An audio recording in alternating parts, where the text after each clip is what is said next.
पे चढ़ना पहुँचती नहीं।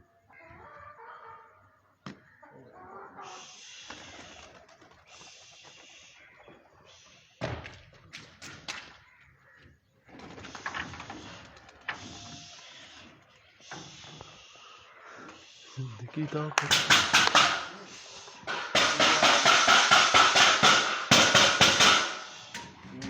आमे आमे भैया तो ये हाँ तू भी नाल मारना था और कोई नहीं था ढोलक वाले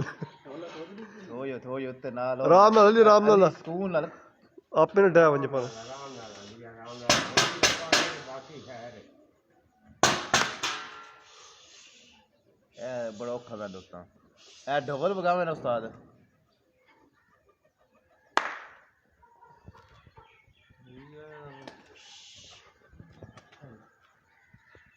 आई तेरे दूसरे बंदे को नहीं नाल ढोलक वाला है ना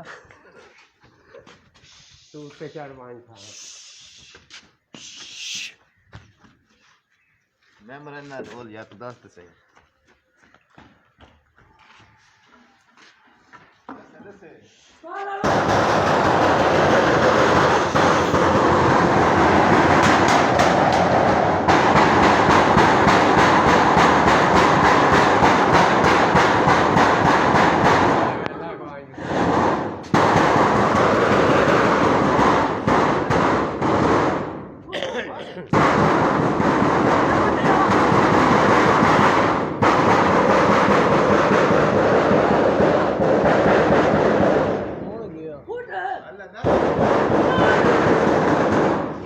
ऊपर से